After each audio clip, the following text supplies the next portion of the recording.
have the garnishes. So we have the 5 ideas for the standout cocktail garnishes. If you say garnishes, it is a decoration to tawag dito uh, to have the attractions, 'di ba? Ano pa ba? To add more appetizing, 'di ba? Yung ating tawag dito, yung ating cocktails. Ayan. So use hardy herbs as skewers. Ayan, if you say skewers, pantusok or pwedeng parang stick, 'di ba? So and then take things up to na notch with the candied fruit. Yung the rest, yung iba ginagawa, ginagawa mo ng kini-candy muna nila yung tawag dito, ginagawa muna nilang candy yung mga ibang mga fruits para mas magi-stand out siya tignan. And then hindi siya hindi siya masisira, 'di ba? So kapag candied garnishes na kasi siya, medyo dehydrated na, hindi na siya ganun ka moist, 'di ba? Kasi kapag fresh talaga yung gamitin mo, kailangan mo talaga siya lagyan pa ng yelo para po magiging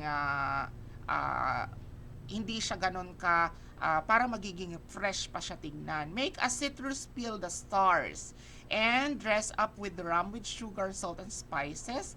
Transform apple slice into flowers. Ayan. So may mga iba't ibang, if you can see, the simplest garnish, the better. So, kung nakikita nyo po, napakasimple lang yung nasa picture, yung kanilang mga garnishes.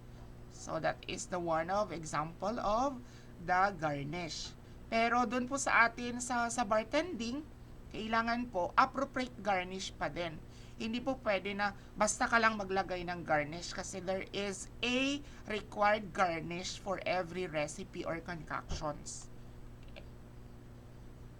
Ayan po. So that is one of the example of the garnishes. Okay.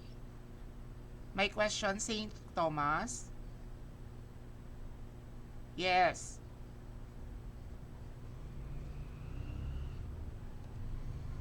Yes, probably. Dapat po. Kasi, bakit kailangan tawag dito? Bakit kailangan na edible? Kasi, hindi lang naman yan pang decoration lang sa drinks. It is add the flavor din. And kinakain din po kasi yan. Hindi po pwede na hindi kinakain. Kasi, it complements din yung flavor ng garnish doon sa mismong drinks. Katulad ng kunwari, ang Martini natin, 'di ba? Ang Martini is ang kanyang garnish is green olives. So kinakain din po 'yun. So hindi po pwede na wala siyang garnish kasi it's add the flavor or complement to the flavor ng ating drink. So we have the cocktail recipe.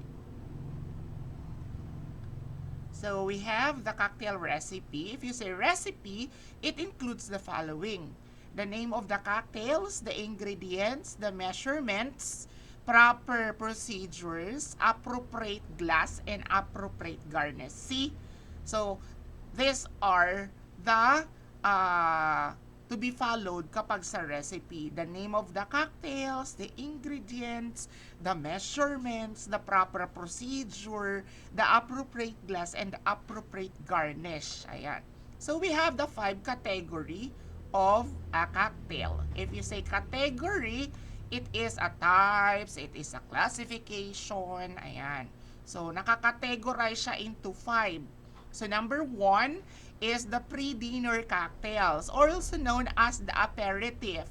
If you say aperitif, it is served before the meal. It is a beverage served before the meal. So, the before dinner drinks prepare for the stomach, for food, and the palate for the delicious taste. Ayan. It is about to enjoy. They can serve to the guests an elegant dinner party or enjoyed any night of the week of home.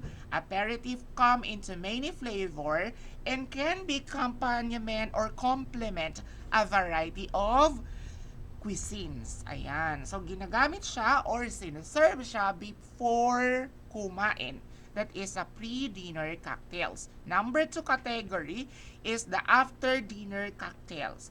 A digestive is an alcoholic beverage serve after a meal to aid digestion. So, sa madaling salita, ito yung drinks na sinaserve after ng dinner to digest the food na kinain natin during our dinner.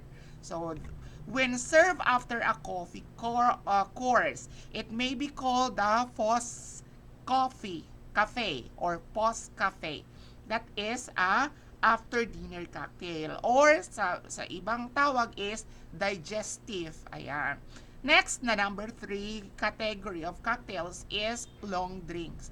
A long drinks or tall drinks is an alcoholic mixed drinks with a relatively large volume. It is a 12 centiliter frequently between or 5 to 9 fluid ounces. So, madaling salita, isang baso, kagaya ng long drinks, if you say long drinks, sinaserve sa baso na mahaba such as the highball glasses. Ayan. The zombie glasses at kung ano-ano pa.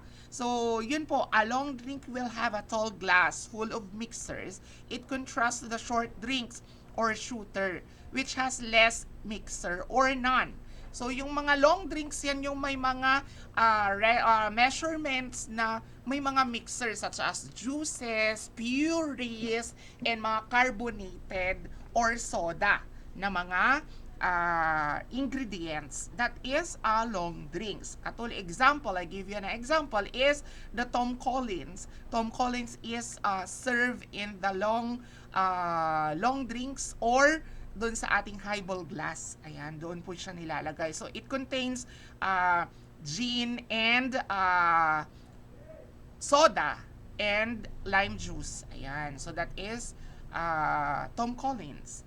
So, yun po. And then, the fancy drinks, which is, sa layman's term, sa ating tawag dito, is kilala as a ladies drinks. Ayan. Yan yung mga nakalagay sa mga magagandang baso such as Martini glass, ano pa ba? Champagne saucer, and then, ano pa ba ang mga magagandang mga glasses? The champagne flute.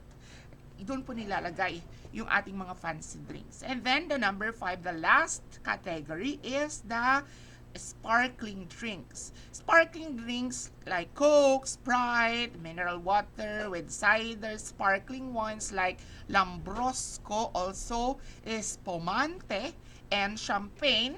Sparkling drinks are carbonated drinks. Ayan. Or fizzy drinks. Ayan. So, may mga bubbles. Ayan.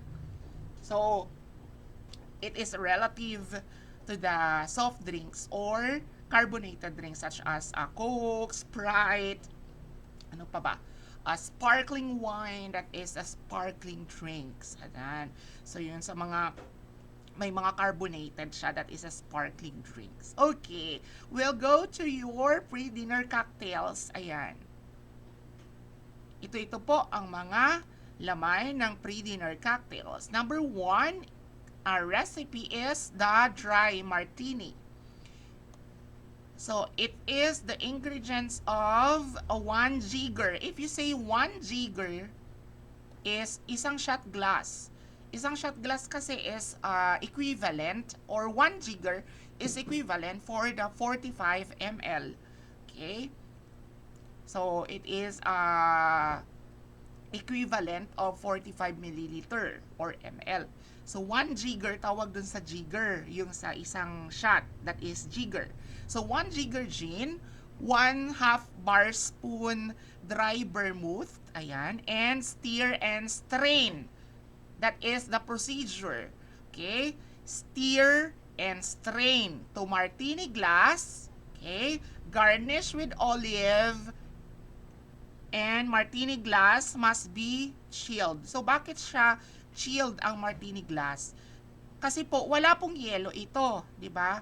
So, kapag nag-stir po kayo, may yelo, pero pagdating po dito sa baso, kung hindi po siya tawag dito, hindi po siya naka-chilled, yung ating temperature ng ating drinks is magbabago. So, it affects the flavor of the drink or the taste of your drink. So, dapat po naka-chilled po yung glass. So, paano po i-chilled? Kung mayroon tayong chiller, idilagay mo dun sa chiller, glass chiller. Pero kung wala naman, lagyan mo lang ng yelo habang nagtitimpla ka. Diba? And then, tanggalin mo yung